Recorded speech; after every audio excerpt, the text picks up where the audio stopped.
All right, hello and welcome to this training. As you can see from the title, what we're going to be covering today is escaping energy paradox loops. And as you can see from the overview, what we're going to be talking about more specifically is first the overview itself. Then we're going to go into breaking cognitive inertia, understanding energy paradox loops, breaking physical energy traps, overcoming mental and emotional blocks, sustaining momentum through daily systems, the review, and then your action items for the day or the next few days. So without further ado, let's get started and talk about breaking cognitive inertia. So before we dive into energy paradox loops and what they are, we need to understand cognitive inertia first.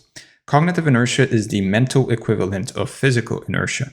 Physical inertia is the natural resistance of any object to a change in its state of motion, meaning an object at rest tends to stay at rest, and an object in motion keeps moving at the same speed and direction unless an outside force acts on it. For example, a rock on the ground will not start moving unless you push it or pull it, because its inertia resists that change. That's why you have to actually apply force to pick it up or roll it. A rolling ball keeps moving forward until friction or another force slows it down, because inertia resists the stopping. That's why when a car suddenly stops, your body lurches forward, as your inertia wants you to keep moving. So just like an object at rest resists being moved, well, your mind resists changing beliefs, habits, and behaviors once they're set. The brain holds on to what's familiar because change takes energy. Now, this inertia can show up in small, almost invisible ways. For example, the thought that it's easier to keep doing things the old way, the pause before starting something new, or the quiet voice that says, "Not now, later." See, by resisting constant change, your brain conserves energy and speeds up decisions. But here's the problem. The same mechanism that once protected survival now sabotages your growth. In other words, instead of keeping you safe from danger, it keeps you safe from progress. Inertia feels like comfort, but comfort comes at the cost of stagnation. And so here's the thing. Cognitive inertia works by rewarding familiarity. Old routines feel safe even when they're ineffective or harmful. Every time you repeat a behavior, the brain strengthens its wiring, making it harder to actually break free. That's why even small changes like waking earlier, exercising, or eating differently can feel much harder than they should. To be clear, this isn't a personal flaw. You're up against a universal law of the mind.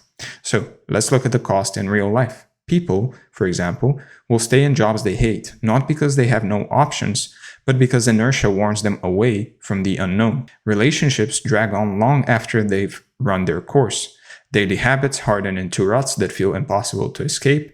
And in general, inertia robs years of potential by convincing you that standing still is safer than moving forward. Still, inertia doesn't just keep you stuck, it pushes you backward.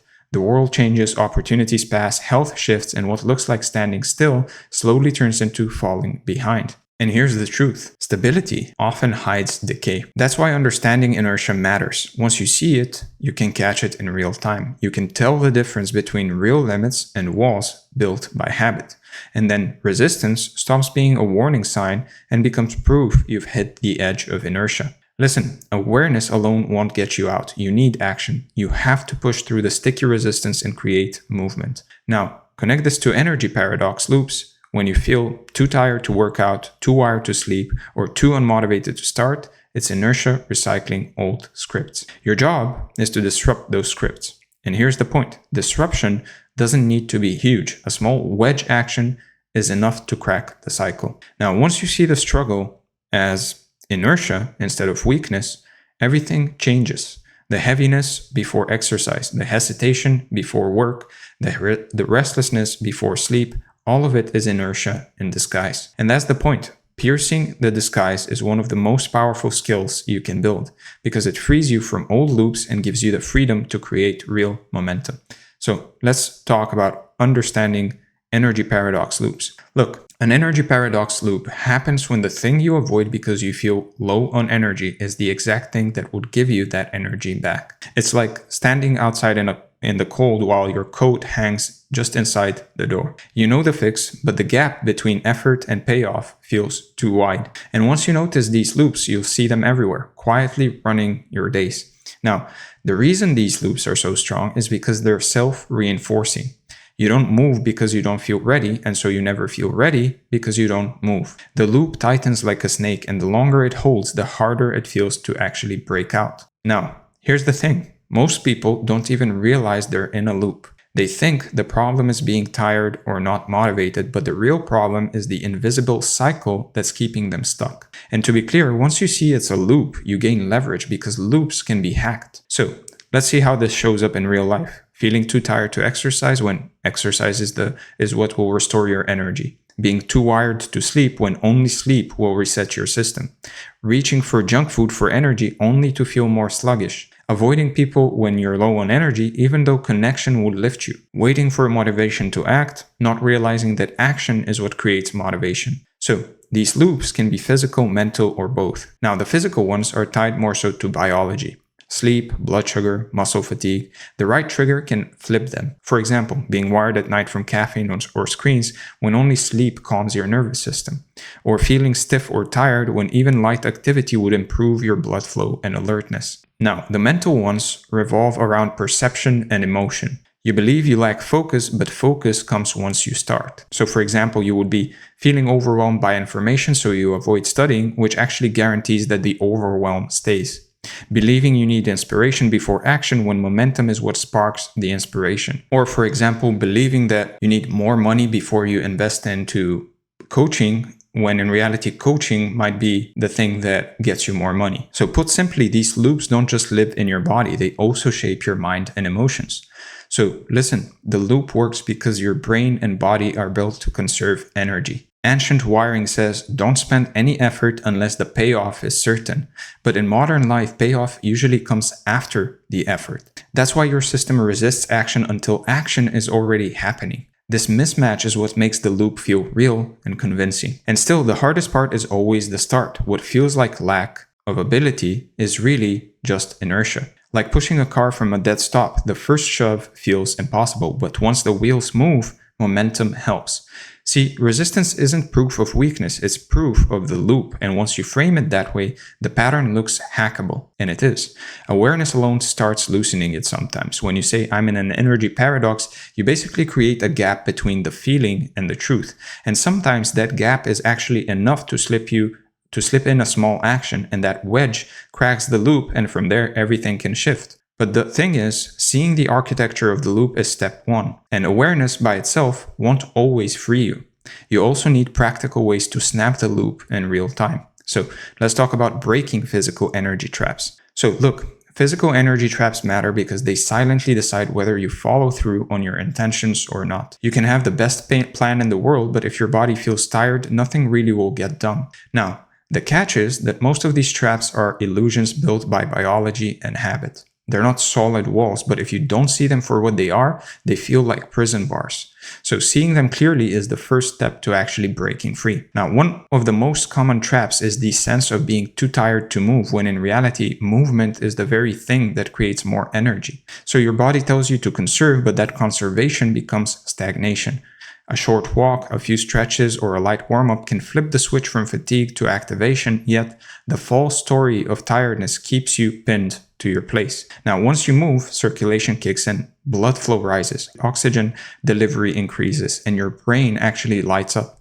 That heavy tiredness was often just sluggish circulation. More oxygen in your bloodstream sharpens thinking, clears focus, and lightens your body almost right away. And as the body temperature rises, your nervous system reads the signal, time to be alert. The heaviness gets replaced by energy and vitality. Now, here's the truth. Endorphins and dopamine, the chemicals that say get up and go, only release after you act. Waiting for them first is like waiting for a fire to warm you before you've even struck the match. So, once you see fatigue as a cue to move, not stop, the whole logic of your body flips upside down. Now, another trap is restlessness. You feel wired, but you're not carrying real energy. You end up fidgeting, scrolling endlessly, or wandering without aim.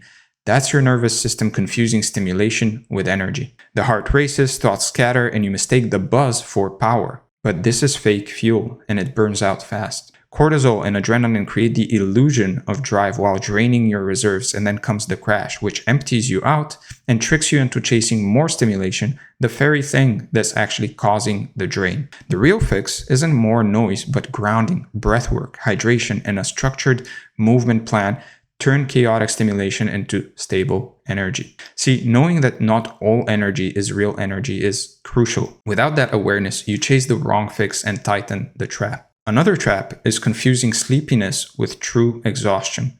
They're not the same. Sleepiness often comes from sleep inertia, the brain's sluggish adjustment after waking up. It doesn't mean you can't perform, it just means the switch from one state to another isn't yet complete.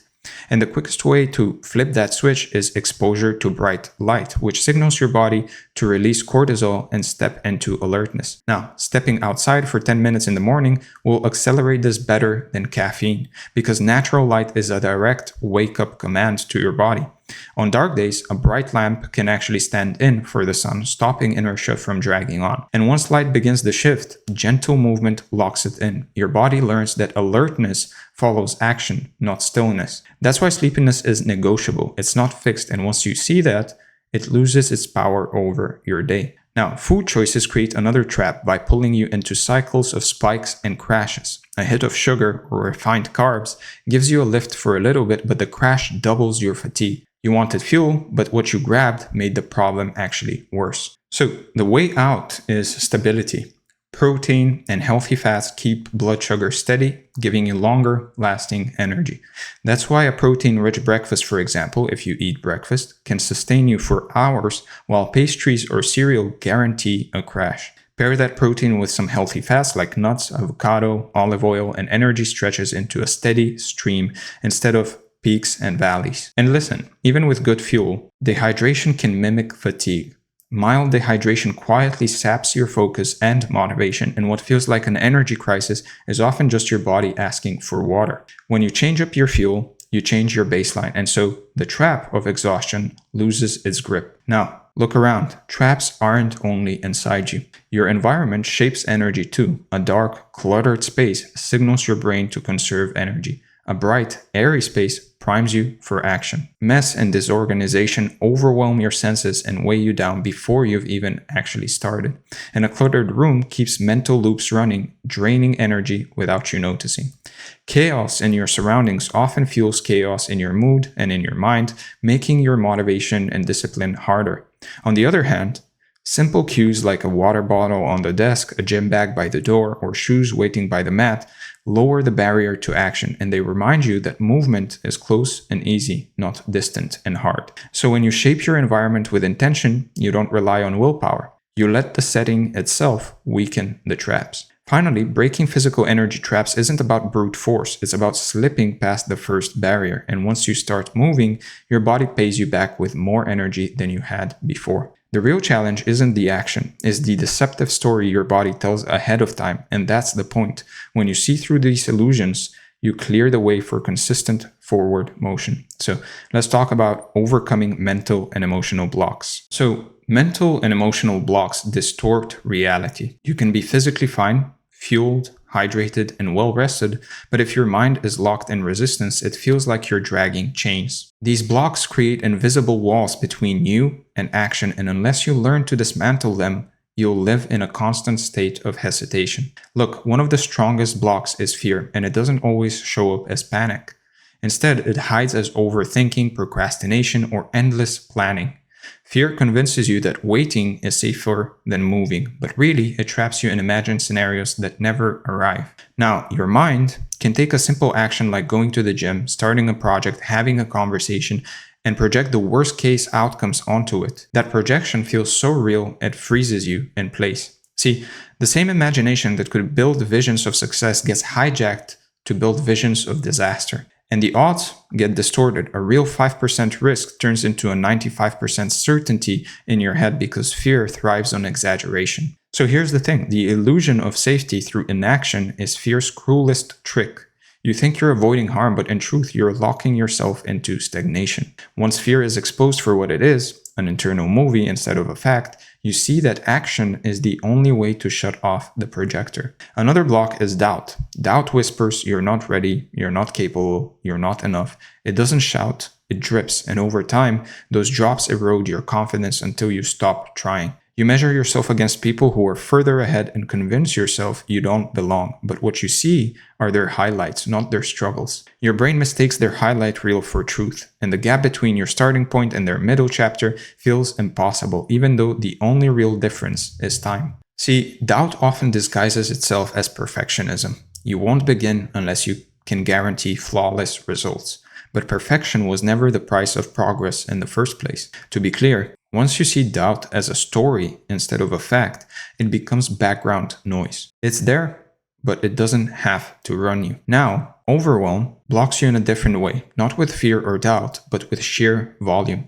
You see too many steps at once, and the weight of the entire journey crushes the will to take even the first step. Your mind tries to carry all the steps at the same time, like lugging a dozen heavy bags in one trip, and by carrying it all in your head, you burn out before you act. And the load feels too heavy, so you carry nothing at all, and it feels easier in the moment, but costs more later. Here's the truth. The antidote to overwhelm is ruthless simplicity. Break the mountain into pebbles. Focus only on the next step, and the weight shrinks and action becomes possible again. And so, when overwhelm shrinks into manageable action, the mountain no longer scares you. You just climb one step at a time. And sometimes the block isn't fear or doubt, but apathy, the hollow sense of why bother.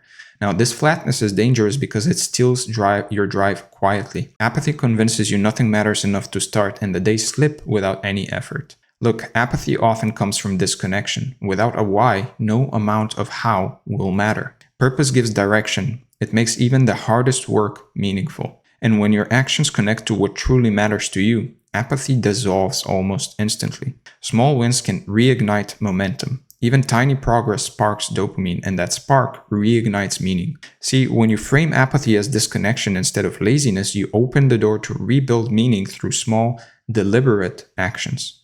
Another powerful block hides behind shame. The belief you failed too many times to try again. And shame tells you effort is pointless because you'll only repeat the past. Unlike guilt, shame doesn't just attack what you did, it attacks who you are, and it turns I failed into I am a failure, meaning it gets to the identity level. And that poison seeps into every new attempt. You drag old mistakes into new efforts, and the cycle repeats. Lack of action breeds more failure, which feeds more shame, and round it goes. Now here's the key. The way out isn't denial, but reframing. Failure is data, not destiny. When you treat it as feedback instead of identity, shame loses its grip. Once shame is reframed as feedback, it stops chaining you to the past and opens the door to forward action. And that's the point. Every mental and emotional block has one thing in common. They feel absolute, but they're not. They're stories, projections, distortions, not walls. Once you see them for what they are, they lose their power. And when they lose their power, what once felt impossible suddenly becomes possible again. So let's talk about sustaining long-term energy cycles. So look, breaking out of a trap once is powerful, but unless you know how to sustain energy over time, you'll slide right back into the same loops. Short bursts of motivation are easy. They show up when you're inspired, hyped, or desperate. The real test is building a system that doesn't rely on moods. Sustainable energy comes from structure, rhythm, and maintenance. And when your life supports both biology and psychology, you stop pushing uphill and start riding downhill momentum. Now, your body and mind run on cycles like the circadian rhythm, ultradian rhythm, even natural mood waves. See, when you align with these rhythms, it feels like surfing a wave. Fight them, and it feels like swimming upstream. Sustained energy means learning to cooperate with these cycles instead of ignoring them. Your circadian rhythm dictates when you're sharp and when you need rest. Respecting sleep anchors through consistent wake and sleep times locks in stability across your days. Going to bed and waking at the same time keeps your internal clock accurate. That means no groggy mornings and fewer afternoon crashes. Deep, uninterrupted sleep repairs muscle, consolidates memory, and balances your hormones. Without it, No hack or supplement can fill the gap. Ultradian rhythms, on the other hand, shape 90-minute focus cycles. Working with them makes you more productive in less time. So breaking work down into 90-minute blocks followed by short breaks prevents burnout. And aligning tough tasks with these cycles makes flow states more likely, multiplying both your output and your energy. Now, once rhythm works in your favor, energy stops being something you chase. It starts being something that carries you. So here's the truth. Systems beat willpower every time. You can't count on discipline if your routines and environment are stacked against you. Sustained energy comes from habits that run automatically, without constant decision making. What you do in the first hour sets the tone. A routine of light, hydration, and movement primes your nervous system for consistency. So getting sunlight within an hour of waking raises your cortisol naturally, keeping you awake and stabilizing your sleep cycle. And even 5 minutes of stretching, push-ups, or walking signals your body it's time to be active and not sluggish. Just as mornings prime action, evenings prime recovery. So wind down routines protect sleep and prevent restlessness. Cutting screens an hour before bed keeps your melatonin flowing, so sleep comes easier. Dimming lights, calming music, or journaling signal your body to shift gears. With solid habits in place, energy becomes less about fighting daily battles and more about stacking automatic wins. See, energy is chemistry, and chemistry depends on what you put into your body. Sustainable cycles require treating food, water, and supplements as fuel instead of afterthoughts. Now, your body needs stable blood sugar, micronutrients, and hydration. Without them, everything else crumbles. Meals with protein, fats, and slow carbs keep your energy steady instead of spiking and crashing.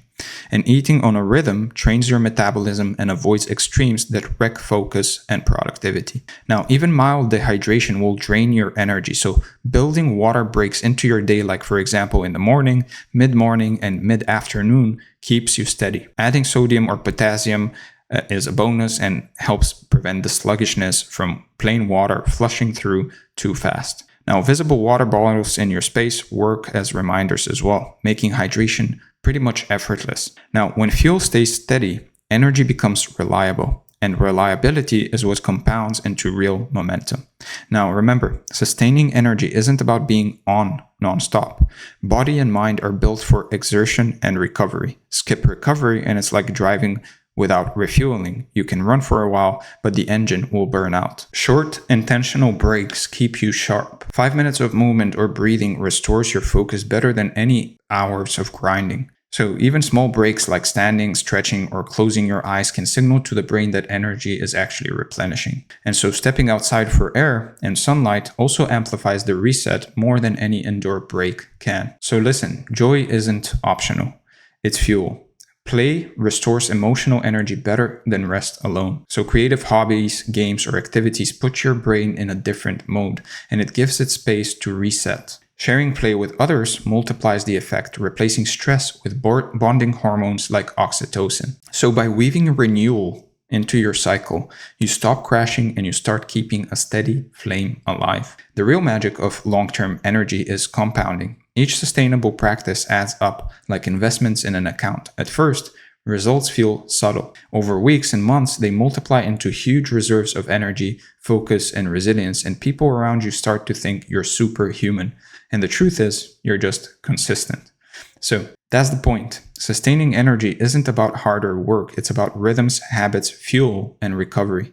So do this, and you stop living in spikes and crashes. You start living in smooth, reliable waves that carry you forward day after day. That's momentum. And momentum pulls you into bigger results with far less resistance. So with that being said, let's go over the review. We talked about breaking cognitive inertia, understanding energy paradox loops, breaking physical energy traps, overcoming mental and emotional blocks, sustaining long-term energy cycles, the review, and finally, your action items for the day or the next few days. First, call out one area of your life where you're stuck in an energy paradox loop and name it clearly.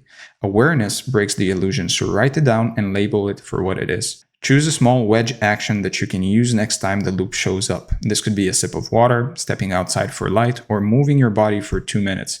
Keep it very simple and repeatable. Now finally, lock in one system that protects your energy long-term, whether that's a consistent sleep anchor, a morning light routine, or a hydration schedule. Systems outlast motivation and make energy reliable. With that being said, I hope this video brought a lot of value. The inspiration for this video came from a day on which I basically felt like not going to the gym. Every time I feel like that, I tell myself that it's actually the gym that's going to give me the energy I'm looking for. And so always go to the gym, even if and especially when you don't feel like it. And so I always repeat that to myself.